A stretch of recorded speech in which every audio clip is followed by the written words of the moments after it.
Hi, I'm Dylan Fox, and our other group members are Alec Navenberger and Emily Staker, and the title of our presentation is The Efficacy of Fundraising at Loyola Marymount University. So while immigration is a national controversy in the United States, on our campus, opinions have been pretty null for the past academic year.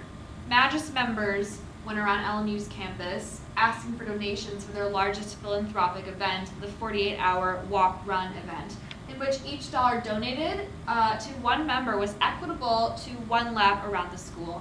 And the headlining of fighting immigration, injustices, and aiding two separate causes has brought up questions in regards to the ethics of fundraising. So, immigration is obviously a huge issue in the United States. It is often brought up in the political setting and on college campuses, and yet at our school it has seemed like it is a very people don't really have very many opinions on it, and there's been little to no dialogue whatsoever regarding immigration policy in America. So Magis, one of the service organizations, their big event this year, their 48-hour walk run, which they do every year for a different cause, this year they dedicated it to immigration and immigration awareness and just basically educating the general public about the issues surrounding immigration. So, and to do that, like I said earlier in our slide, they had students who were part of Magis walk around the school, and each lap was equated to $1 donated to their cause. And this, of course, which was for raising awareness for immigration. And yet, we also found that not only were they trying to raise awareness for immigration, but they were also fundraising for two other causes, which were the Build a Miracle Foundation, which goes to Tijuana and builds houses for people, and also for an inner city school to raise money for the school and help it out. So this sort of misinformation about exactly what they were fundraising for kind of brings up the question about the ethical nature of this form of philanthropy and fundraising. So for this event, Magis was actually fundraising for two separate causes, which were Build a Miracle Foundation, which goes down to Tijuana and builds houses, and to raise money for a school in Los Angeles. So that kind of created a misunderstanding among students about exactly what Magis was fundraising for. A lot of people thought the donations were going to some obscure, ambiguous benefactor that no one really knew about, and that kind of creates a sort of mistrust of Magis for the students when they really do not know who they're donating to. So our techniques for observing Magis were we interviewed both members and non-members about their thoughts on the event. We also used physical observation by just observing during convo and watching how the event went to see if it was efficient or not. And so that led to our research question being, was Magis efficacious in raising awareness on immigration concerns through philanthropy in terms of creating a campus-wide dialogue? For our methods, we primarily used covert observation, which is, of course, observing from a distance. We were trying to keep things as inconspicuous as possible. We were, looking at things we couldn't get from interviews and other methods of research. We also used student interviews and participant interviews. So we interviewed students after they had, been through the demonstration, after they had talked to participants and/or donated, and we got just their opinions on the protest, and we asked them a few questions. Then we also interviewed participants who were directly involved in the demonstration. We did this to kind of get a better feel for their cause and what they were really out there, what they were doing. So we each spent about 1 to 2 hours at the demonstration, and we did this separately. We came with individual goals in mind so as to cover as broad of a spectrum as possible. One of us went into it looking to judge the overall effectiveness of the demonstrators in attracting students. So it is a college campus where students are busy with studying and free time, so it can be difficult to just get students to listen and just hear your cause. So that was one thing we were looking at. Another one of our members, was judging the effectiveness of demonstrators in sparking a campus-wide conversation. Here we were just trying to see if they were obviously, successful in creating a conversation around campus regarding the issues of immigration and the other issues that they were, out there supporting. And our final group member was judging the efficacy of the group's fundraising efforts. Most of these were done through student interviews as well as secondary accounts such as news articles covering the demonstration. And with all of these research methods, we were able to get a significant amount of data. This photo shows members of the MAGIS organization participating in a protest for Immigration Awareness Week. This was, in addition to their efforts in the 48-hour walk and run. What they did here was they joined and linked arms around the Layer, a cafeteria on campus here at Loyola Marymount, and they blocked students from entering. And their message in doing this was to say that the easy way is not always the ethical way. I was there that day and I saw their demonstration, and like other students, I was a bit confused with this message. I didn't think it was quite as clear as they meant it to be. Other students were also confused. Students we interviewed weren't really sure what the protest was about. They just knew that some of their fellow classmates were not letting them go into the lair. The demonstration ended when PSAFE, the campus police, disbanded the protest and put an end to it. So this touches on the theme of disconnect again between the cause of a demonstration and the actual demonstration. So there's just more confusion created here. We got this photo from Crowley in the LA Loyolan, published in 2014.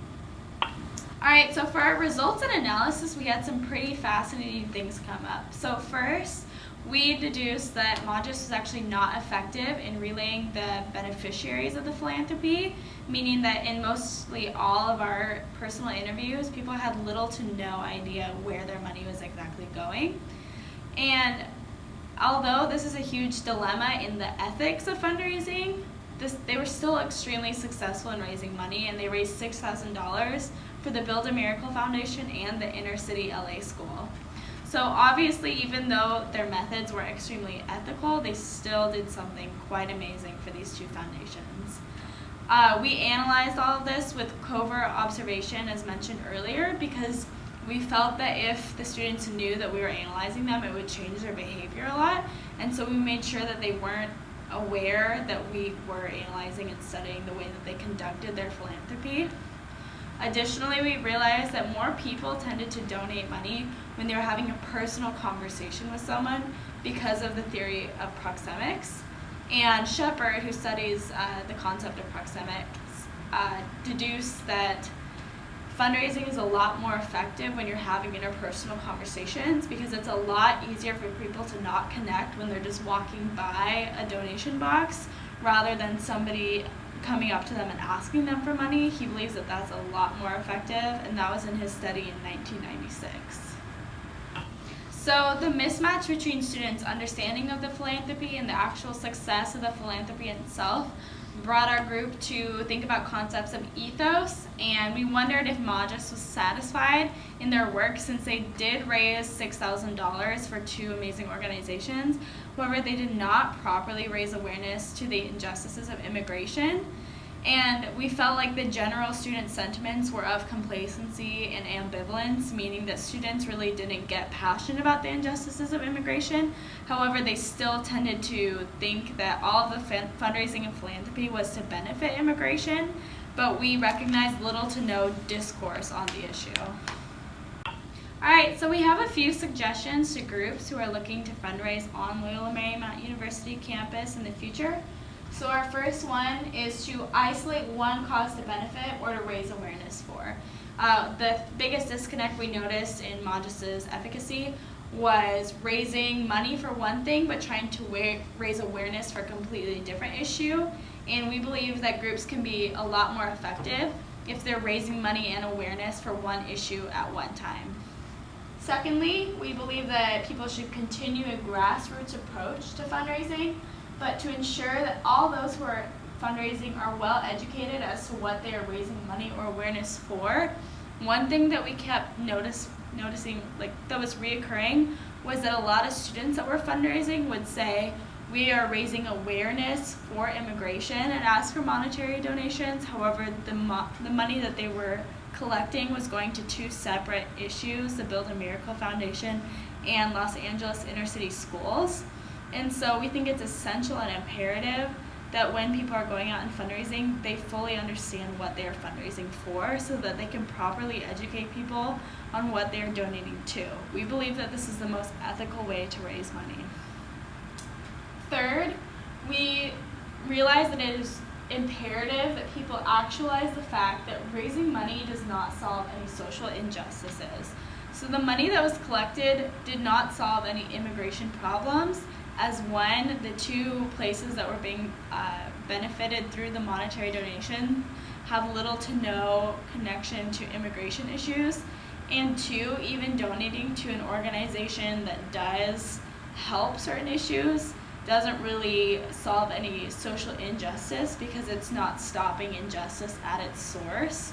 That takes a much more social movement rather than just monetary donations. Lastly, we think it's important to target groups that can easily empathize with the cause or beneficiary, as individuals are far more likely to donate when they can identify with the issue. We think one of the biggest issues in this specific instance was that not a lot of students at LMU can identify with immigration issues, and so we think that is what caused a lot of apathy and uninvolvement, is that when kids at LMU hear immigration, they don't necessarily connect to the issue, and they're not necessarily going to be passionate about it or want to donate.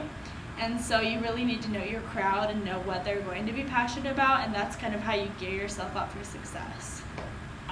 So as you can see behind me, this is our appendix, and this image represents the layout of Magis's fundraising event, the 48-hour walk/run. And so as you can see, we show the library and Hilton and the two buildings closest to the event. And these arrows represent the Palm Walk, where students walk to and from class and dorms and other areas. These represent the palm trees that stood behind the event. This red rectangle is Magis's long table that they used, where they conducted, it was the center of their operation, essentially. These black rectangles are the boards we talked about earlier, which contained a great deal of information about immigration. And these star shapes are people walking around the table. And so our group members, we had one person observed from inside the coffee shop, Jasmine's, in the library. One group member observed from around this building, Hilton. And another group member observed from the seating, which was behind the event in the field over here. And something we really noticed was that most of the fundraising was conducted right in around this table. And we watched as students really didn't talk to other people about the event as they walked past. They really just kind of stayed with their friends and who they were walking with. And students, for the most part, did not stop at these boards to look at them. If anything, most of the students would just glance at them as they walked by and then just completely indifferently continue walking past. And that's pretty much what we observed in this event. So these are our references. We mostly used stuff from the LA Loyolan, articles published about the demonstration, as well as photos. We also used an article on proxemics, which was published by M. Shepard in 1996. And lastly, we used an article about campus activism in general and whether it is still a possibility in today's day and age. And that was published by G. Spanier in 2008.